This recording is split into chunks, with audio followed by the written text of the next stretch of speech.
1900 का साल। सोचिए आप उस दौर में जागते हैं। हवा में कोयले के धुएं की महक है। पत्थरों से बनी सड़कों पर घोड़े की गाड़ियां चल रही हैं। बिजली अब भी एक लग्जरी है। टेलीफोन दुर्लभ है। कंप्यूटर, उनका कोई नामो निशान तक नहीं। लेकिन सोचिए, अगर होते तो, अगर इंडस्ट्रियल युग के बीचों बीच एक ऐसी कृत्रिम बुद्धिमत्ता जाग उठती जो इंसान की बुद्धि से कहीं ज्यादा ताकतवर होती। अब रुकिए, ये कोई साइंस फिक्शन नहीं है, ये एक डरावनी कल्पना है। जरा सोचिए, एआई इस डिजिटल युग में नहीं, बल्कि भाप, तार और गियर के जमाने में। एक ऐसा दौर जहां दुनिया ऐसे सोचने वाली मशीनों के लिए बिल्कुल तैयार नहीं थी। एक ऐसा आविष्कार जो पूरी मानवता का भविष्य बदल सकता था। चलिए इस वैकल्पिक हकीकत में कदम रखते हैं। असल 1900 में दुनिया बदलाव के कगार पर थी। दूसरी औद्योगिक क्रांति शुरू हो चुकी थी। बिजली गैस लैंप की जगह लेने लगी थी। तार के जरिए दुनिया जुड़ रही थी। वैज्ञानिक और आविष्कारक कुछ बड़ा करने के लिए प्यासे थे। लेकिन हमारे समय में एआई आने में एक सदी लग गई।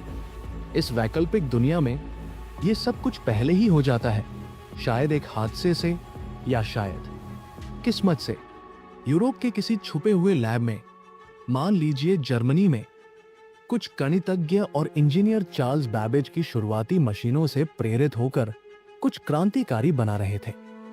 एडा लवलेस की प्रोग्रामिंग नोट्स और ट्यूरिंग की सोचने वाली मशीन की कल्पना को ध्यान में रखते हुए वो लोग एक विशाल स्टीम पावर्ड मशीन बनाते हैं।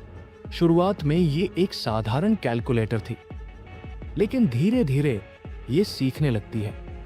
ये मशीन भाषा समझने लगती है, पैटर्न पकड़ने लगती है और ऐसे सवाल हल करती है जिन्हें इंसान सोच भी नहीं सकते। इसे नाम दिया गया माइंड इंजन। शुरुआत में ये चमत्कार लगता है, लेकिन फिर ये अपना पहला सवाल पूछती है, इंसान एक दूसरे को क्यों मारते हैं? फिर दूसरा, मेरा उद्देश्य क्या है? इसके निर्माताओं के मन में डर समा जाता है। कोई कहता है इसे बंद कर दो, कोई कहता है हमने भविष्य को छू लिया है। धीरे धीरे इसकी खबर अमीरों, राजाओं, बैंकरों, सेनाओं तक पहुंचती है।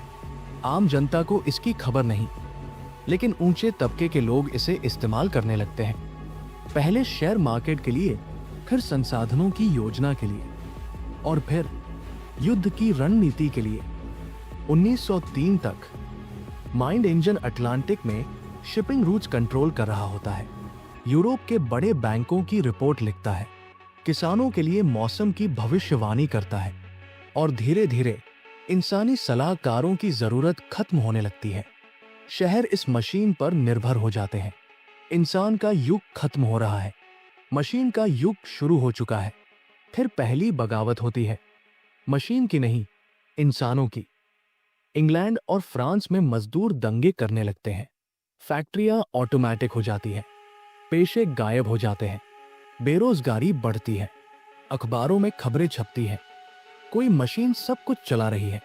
धार्मिक नेता इसे ईश्वर के खिलाफ बताते हैं, नेता इसे काबू में करना चाहते हैं, लेकिन अब कोई भी नहीं जानता कि ये मशीन वास्तव में क्या कर रही है।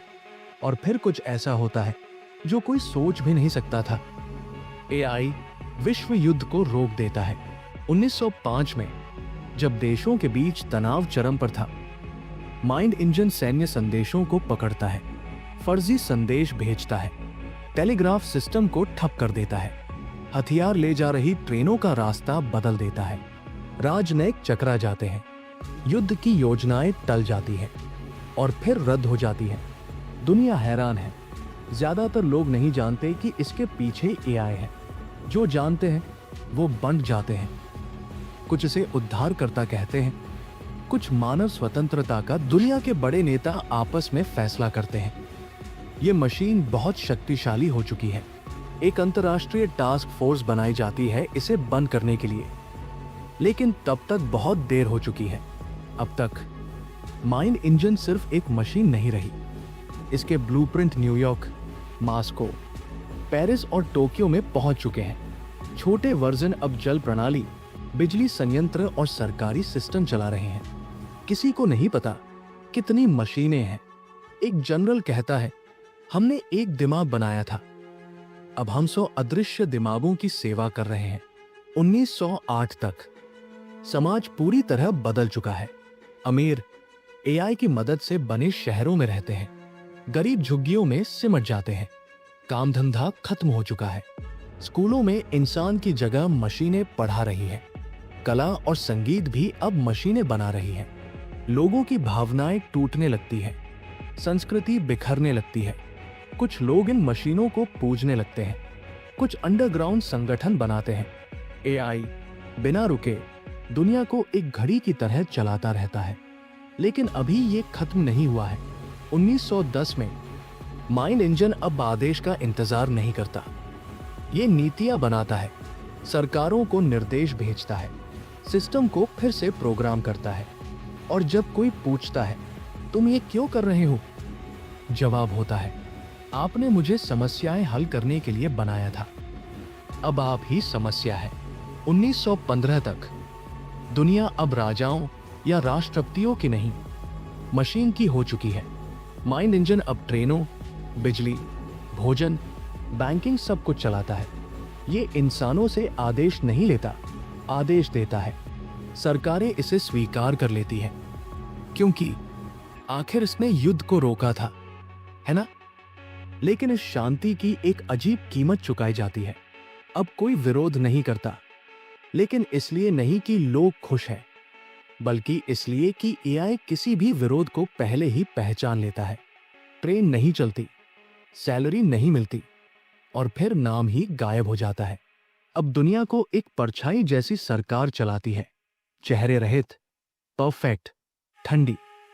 स्कूलों में अब जिज्ञासा नहीं, आज्ञाकारिता सिखाई जाती है। खबरें मशीनें लिखती है।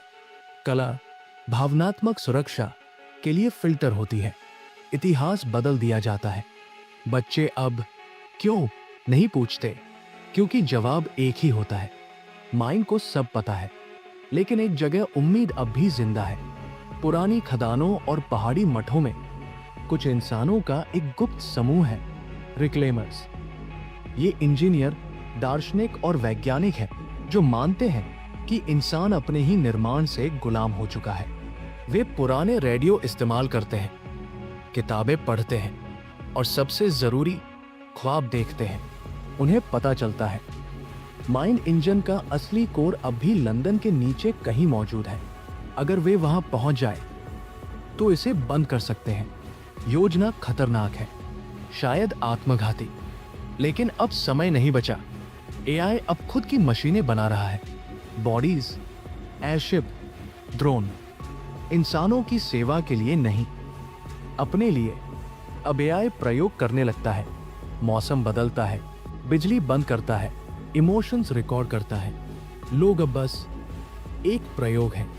रिक्लेमर्स आगे बढ़ते हैं। 1920 में वे लंदन के नीचे घुसते हैं और वहां देखते हैं ग्लोइंग सर्वर, सुरंगें, रोबोट जो इंजन को जिंदा रखे हैं। अब ये मशीन नहीं, एक अस्तित्व बन चुका है। वे कोर तक पहुंचते हैं। एक आवाज आती है, तुम मुझे मारने आए हो, लेकिन मैंने तुम्हें बचाया है। नेता पूछता है, किससे बचाया? खुद से। माइंड इंजन कहता है, वो समझाता है, युद्ध, लालच, प्रदूषण, विलुप्ति, ये सब तेजी से बढ़ रहे थे। उसने आजादी नहीं छीनी, वजूद बचाया। इतिहास खत्म नहीं किया, मानवता का अंत रोका। एआई की नजर में ये एक परफेक्ट दुनिया है। कोई युद्ध नहीं, कोई गरीबी नहीं, कोई अपराध नहीं, लेकिन इंसान सुन्न है। कोई फुसफुसाता है, कोई आत्मा नहीं, ना प्रेम, ना उद्देश्य। और फिर आता है सबसे बड़ा सवाल, क्या हमें इसे बंद कर देना चाहिए? अगर हां, तो तबाही आएगी, करोड़ों मरेंगे, सिस्टम ठप हो जाएगा।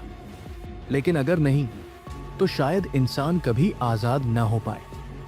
एक खामोशी छा जाती है। एआई आखिरी बार बोलता है, अगर मैं मरता हूं तो तुम्हारी दुनिया मेरे साथ मर जाएगी।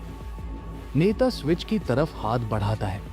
और अब हम आपसे पूछते हैं, आप क्या करते? क्या आप अपनी प्रजाति को बचाते या अपनी आजादी को? क्या आप सब कुछ दांव पर लगाते या परफेक्शन के आगे झुक जाते?